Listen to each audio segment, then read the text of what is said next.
처음 성인이 된 박진영이 세운 구체적인 꿈은 바로 20억을 버는 것이었습니다. 20억을 은행에 넣어두면 그 이자로 평생 걱정 없이 살 수 있겠다는 생각 때문이었죠.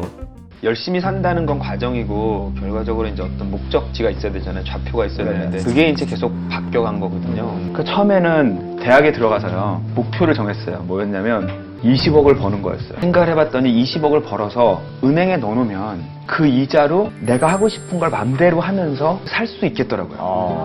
그 당시는 1990년대로 20억은 매우 큰 돈이었습니다. 박진영은 그가 원래 전공했던 지질학으로는 큰 돈을 벌 수 없다고 생각했는지 뒤늦게 음악의 길로 뛰어들었고, 그는 당시 음악인으로서 혁신적인 모습들을 선보이며 25살이라는 젊은 나이에 초고속으로 지금의 JYP 엔터테인먼트를 차리는 성과를 이뤄냈는데요. 그 과정에서 그는 자신이 그토록 꿈꿨던 20억을 얻는데도 성공합니다.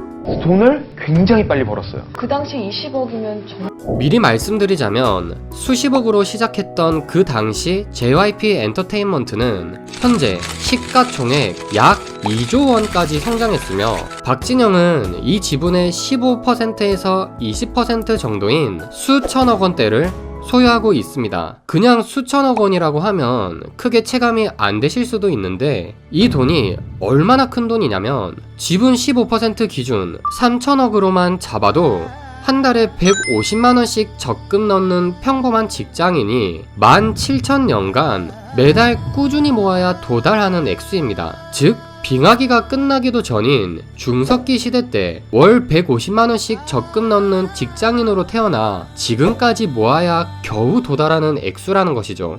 자, 이 정도면 인생이 충분히 행복해지고도 남을 만한 액수이지 않나요? 근데 이게 어떻게 된 일인지 박진영은 그 행복이 금방 무너져 내렸다는 충격적인 말을 전합니다. 깨달은 게 돈만 있다고 제가 하고 싶은 걸 할 수가 없더라고요. 아, 내가 목표를 잘못 세웠구나. 저보다 돈이 훨씬 많은 분들 가만히 봤더니 돈이 아무리 많아도 뒤늦게 명예를 찾으시더라고요. 사람은 돈이 아니라 명예구나. 그 다음부터는 목표를 바꿨어요. 명예로. 내 분야에서 최고가 되자. 이렇게 단순히 돈만 많이 버는 목표가 마음의 풍요를 영원히 채워주지 못한다는 것을 깨달은 박진영은 이번엔 명예를 이루기 위해 고민하던 중 동양인 최초로 자신이 작곡한 곡을 빌보드 순위에 올리겠다는 꿈을 가지게 됩니다. 그리고 2004년 그는 기적적으로 자신이 작곡한 곡 더 러브 유 니드를 빌보드 4위까지 진입시키는 성과를 이뤄냅니다. 드디어 명예를 거머쥔 박진영, 이제는 정말 온 마음이 가득 채워지는 줄 알았는데 또 무너져 내렸다고 합니다. 그때 와 재밌다. 뼈가 으스러질 정도로 힘들고 벅찬데 막 살아있는 게 느껴지네요. 그러다가 탁 어느 순간에 좌표가 또 무너졌어요. 명예가 아니다. 왜? 그걸 얻고 다 얻은. 박진영은 왜 목표를 이루고도 자꾸 마음이 채워지지 않았냐는 질문에 다음과 같은 답을 전한 적이 있습니다. 너무나 많은 고민을 하다 그때 깨달은 게 내 꿈이 잘못됐다는 거예요. 이거는 이루어지면 허무하고 안 이루어지면 슬퍼요. 답이 아니에요. 이거는 사실 위치예요. 그럼 어떤 걸? 나는 무엇을 위해 살고 싶다. 뭔가 내 삶을 바칠 만한 거 없을까? 그러면 이게 수단이 돼요. 이게 꿈이 돼요. 근데 이거는 위치가 아니라 가치의 문제예요. 여기에 들어갈 단어를 찾아야 돼요.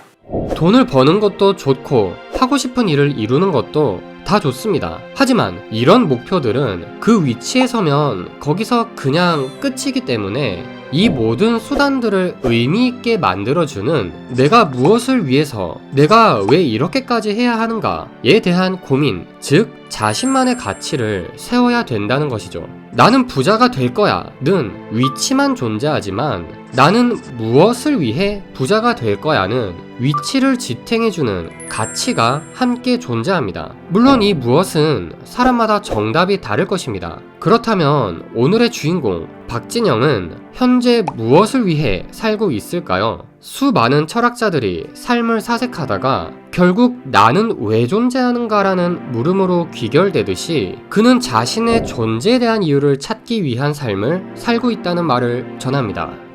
돈을 벌어보니까 한 3분의 1은 행복해지더라는 거죠. 그 다음에 명예와 사랑을 받으니까 사람이 훨씬 더 행복해요. 그래도 그 다음부터 허무해지기 시작해서 봤더니 사람들이 남을 도와야 돼.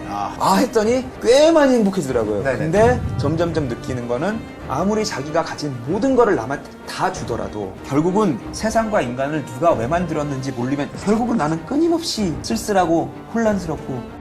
물론 이 부분은 현대 과학으로 밝혀낼 수는 없으므로 박진영의 개인적인 견해라고 볼 수 있습니다. 하지만 인간이라면 한 번쯤은 이 주제에 대해 고민해볼 만한 가치는 분명히 있다고 생각합니다. 우리 대부분은 그저 우연에 의해서만 내가 태어난 것이라고 간단히 생각하고 넘기는 경우가 많습니다. 하지만 어떻게 보면 이것만큼 미스테리한 일은 이 세상에 없습니다. 자, 그저 단순 산술적으로만 보더라도 당신이 수많은 생명체들 중 인간으로 태어날 확률은 400조 분의 1이라고 과학자들은 주장합니다. 만약 이 넓은 지구에 거북이가 딱 한 마리만 살고 있다고 가정해봅시다. 이 거북이는 24시간 후 정확히 수면으로 떠오를 것입니다. 그리고 당신은 튜브를 들고 이 지구상의 넓은 바다 어딘가를 임의로 골라서 튜브를 던져놔야 합니다. 그랬을 때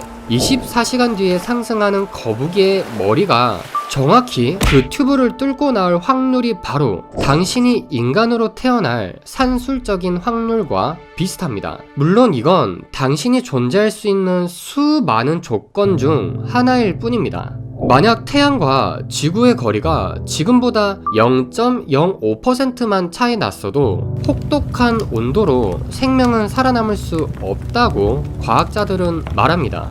물론 온도 변화를 안정적으로 만들어주는 23.5도로 기울어진 지구의 자전축도 같이 존재해야 합니다. 그러려면 당연히 자전축을 잡아주는 달도 존재해야 하고 그 달의 크기도 딱 지금과 같아야 합니다. 이는 몇 가지 조건들일 뿐이며 만약 당신이 존재하는 모든 필요 조건들을 다 찾아내고 그 모든 조건들이 동시에 갖춰질 확률을 계산한다고 가정하면 그 결과값은 아마 400조 분의 1의 확률도 귀여운 수준으로 만들 것입니다. 이 엄청난 확률을 뚫고 우연에 의해서 태어났다고 믿든 박진영처럼 내가 지금 숨쉬고 있는 것이 우연이 아니라 어떤 의미를 갖는다고 믿든 그저 한 번쯤은 내가 존재한다는 것에 관해 고민해보는 이러한 과정이 누군가에게는 자신의 가치를 찾는데 도움이 될 수 있길 희망해봅니다.